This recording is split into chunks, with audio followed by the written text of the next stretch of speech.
प्रयागराज में जो छात्र यूपीपीसीएस के 2 दिन के परीक्षा और नॉर्मलाइजेशन का विरोध कर रहे हैं, तो मैं छात्रों के इस विरोध का पूर्ण समर्थन करता हूं।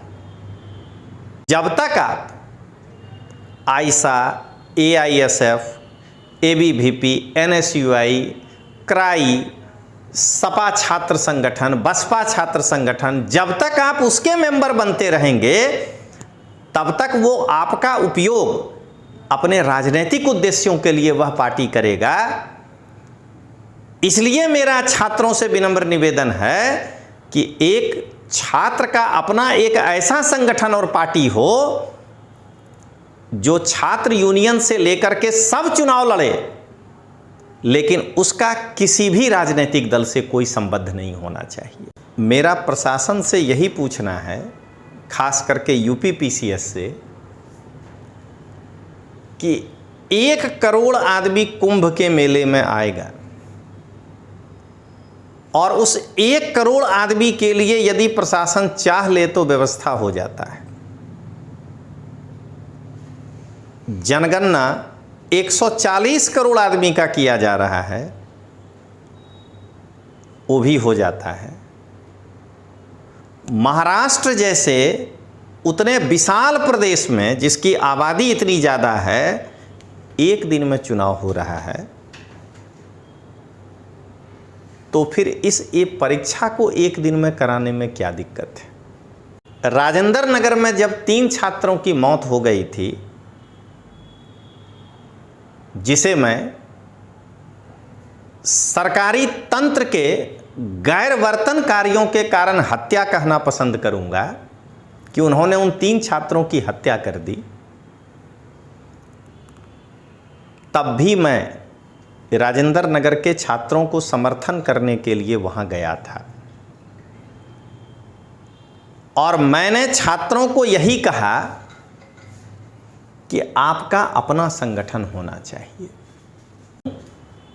इलाहाबाद में जो छात्र आंदोलन कर रहे हैं या प्रदर्शन,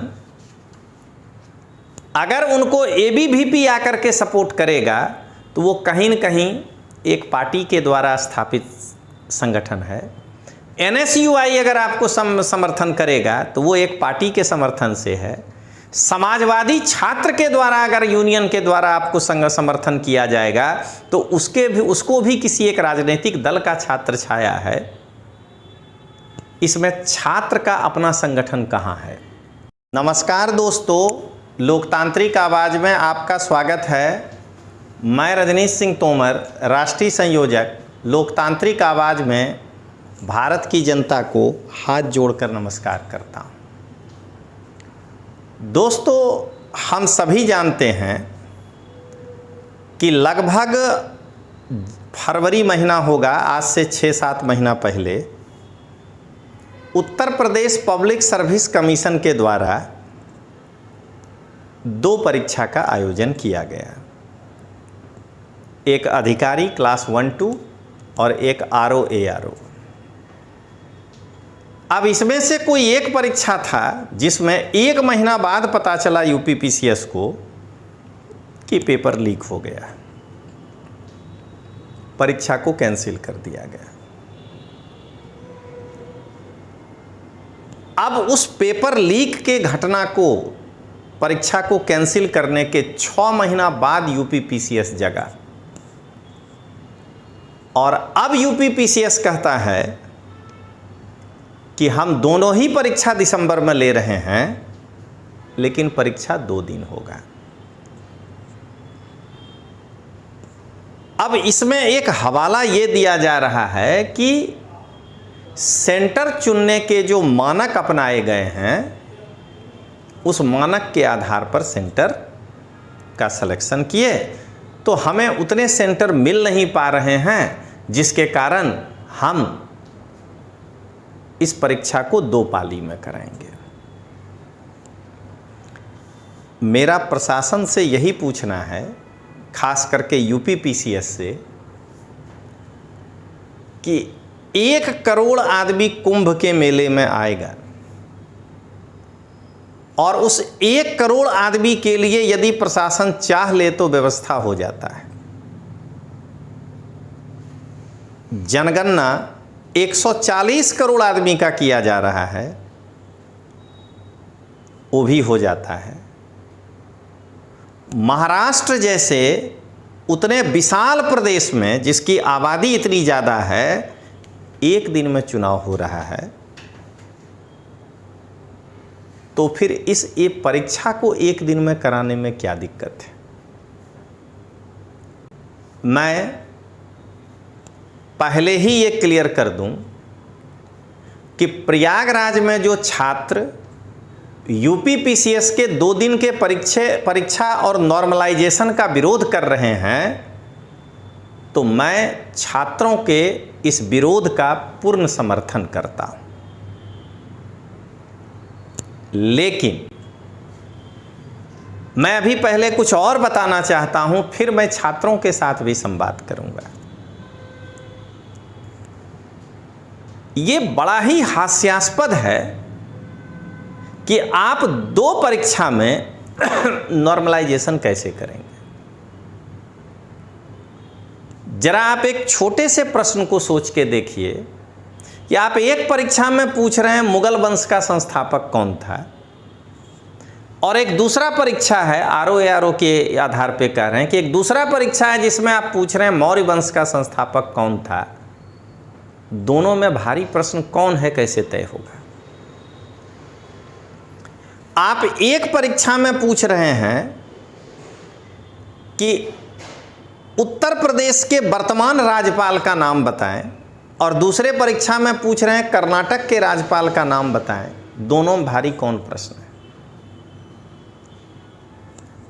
यदि यूपीपीसीएस एक प्रश्न ये पूछती है कि भारत का अंतिम गवर्नर जनरल कौन था, और एक दूसरे पेपर में पूछती है कि बंगाल का अंतिम गवर्नर जनरल कौन था, तो दोनों में भारी कौन है।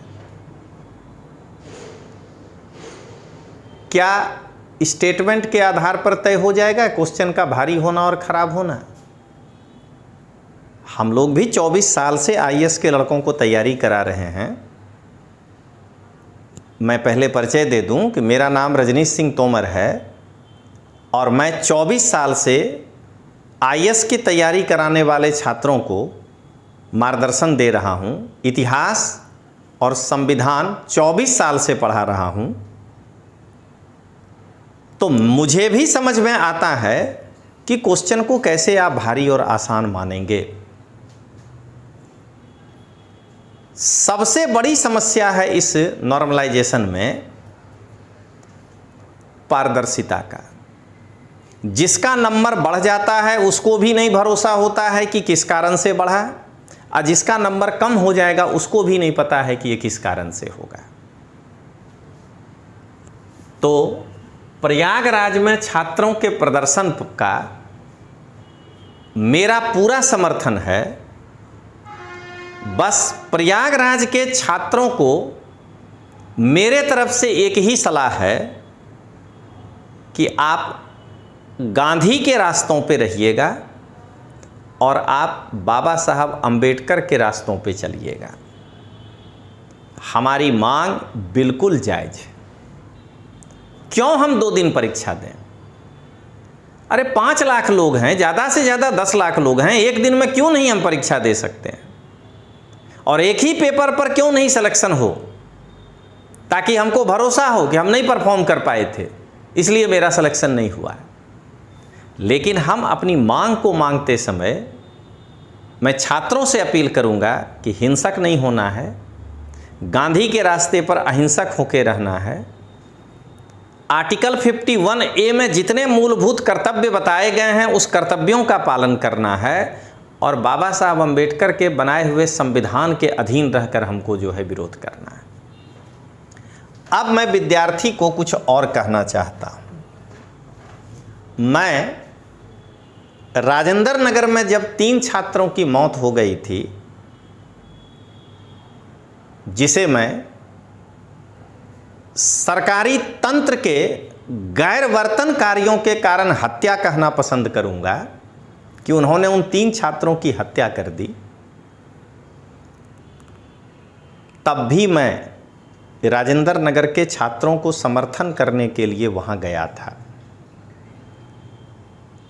और मैंने छात्रों को यही कहा कि आपका अपना संगठन होना चाहिए।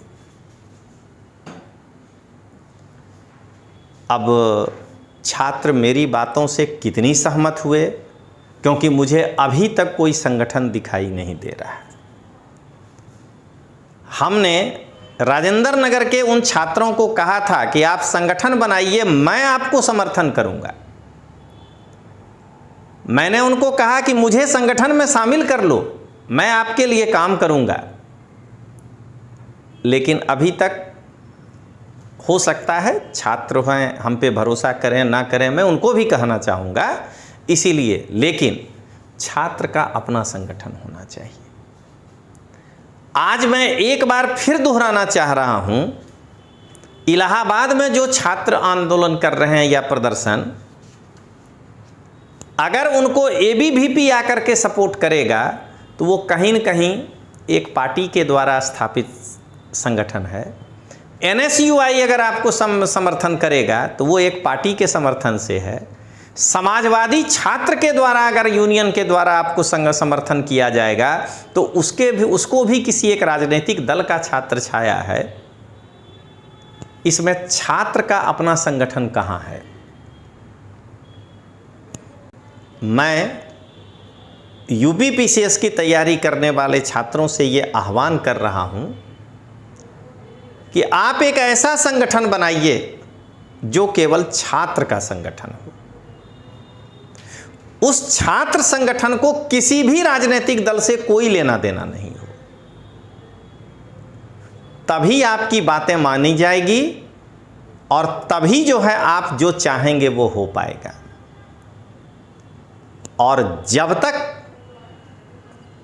मैं एक बात और कहना चाह रहा हूं अपने प्यारे छात्रों को, कि जब तक आप आइसा, एआईएसएफ, एबीवीपी, एनएसयूआई, क्राई, सपा छात्र संगठन, बसपा छात्र संगठन, जब तक आप उसके मेंबर बनते रहेंगे तब तक वो आपका उपयोग अपने राजनीतिक उद्देश्यों के लिए वह पार्टी करेगा। इसलिए मेरा छात्रों से विनम्र निवेदन है कि एक छात्र का अपना एक ऐसा संगठन और पार्टी हो जो छात्र यूनियन से लेकर के सब चुनाव लड़े, लेकिन उसका किसी भी राजनीतिक दल से कोई संबंध नहीं होना चाहिए। तो अंत में मैं इलाहाबाद के या प्रयागराज के आंदोलनकारी छात्रों को एक शिक्षक के नाते अपील कर रहा हूं कि इस संघर्ष की तैयारी तो करिए, अहिंसक तरीके से करिए, संवैधानिक तरीके से करिए, लेकिन एक ऐसा गैर राजनीतिक छात्र संगठन बनाइए जिसमें किसी भी राजनीतिक दल की विचारधारा ना हो और कोई राजनीतिक दल हमारा राजनीतिक उपयोग नहीं कर पाए, वह केवल विशुद्ध छात्र के लिए काम करे। तो चलिए दोस्तों, मिलते हैं हम लोग फिर। जय हिंद, जय भारत, जय छात्र एकता।